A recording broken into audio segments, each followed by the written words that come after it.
লোক রাখলে কাজ করলে হবে না। লোক 5টা থাকতে পারে, আমি তার মধ্যে একটা। নিজেকে কাজ করতে হতো। আমিও কিন্তু তার মধ্যে একটা হতে হবে, মানে আমাকেও অ্যাজ এ কর্মচারী সেখান থেকে টাকা নিতে হবে, তাহলে কিন্তু আমার ব্যবসা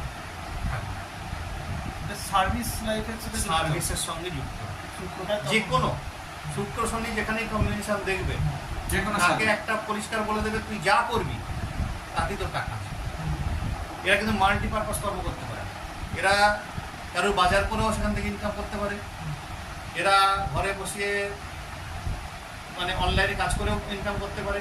এমন একটা মাল্টিপারপাস কর্ম আছে, এ কিন্তু একদিকে শো করে না। এরা কারো বাথরুম পায়খানা পরিষ্কার করে আনতে পারে, এরা কাউকে ধরনের ট্রিটমেন্ট করাতে নিয়ে যেতে পারে। এইগুলো কিন্তু শুক্র শনির কম্বিনেশনটা। এর কিন্তু অনেক ট্যালেন্ট। একে এ যদি খাটে, যে কোনো উদ্দেশ্যে খাটে, তাহলে জানবি এ কিন্তু মানি দিতেই থাকবে। শনির তো চাকরি, ঠিক আছে, চাকরি মানে সার্ভিস, সরকারি সার্ভিস মানে পরিষেবা, সরকারি চাকরি হবে, সপ্তাহ সেম। সেটাও হবে। কিন্তু রবি তার সঙ্গে মেন ফ্যাক্টর হচ্ছে রবি সরকারের জায়গা তো ওখানে রবিটাও একটু দেখতে হবে। রবিটাও দেখতে হবে। কিন্তু ওভারঅল কর্ম হচ্ছে ওকে দিয়ে যা করা, ওয়েটারের কাজ, ঠিক আছে।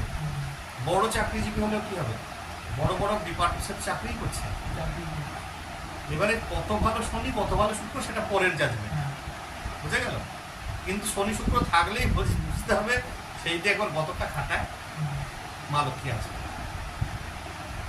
আর এদের একটা জিনিস দেখেছি, শুক্র শনি যাদের কম্বিনেশন, এদের লজ্জা হয় না। এদের মানে হয়তো ভালো ঘরের ছেলে, তুই বল পায়খানা উঠুন পরিষ্কার করবি, 500 টাকা দেবো, জামা কাপড়টা খুলে তো পায়খানা উঠুন পরিষ্কার। আচ্ছা, এদের এটা মহৎ গুণ, মহৎ গুণ। সব কিছু কাজ করতে পারে। সব কিছু কাজ করে, কোনো কাজে লাজ লজ্জা নেই। লাজ লজ্জা নেই। হুম। এবং এর কাজটা হচ্ছে অত্যন্ত সৎভাবে, কিন্তু শোন, ও কিন্তু আগে এগ্রিমেন্ট করবে, সে তো পায়খানা ওঠে পরিষ্কার করে 500 টাকা নিয়ে পাঠাবে। এটা কিন্তু এই কম্বিনেশন হচ্ছে মহৎ গুণের। এদের ইগো নেই, ইগো চলে না। এর আর একটা এদের ইয়ে হচ্ছে, এরা কারোর কাছে কিন্তু হাত পেতে সংসার চালাবে না। এদের কিন্তু এদিকে ইগো চরম আছে। ও পায়খানা বাথরুম করছে আর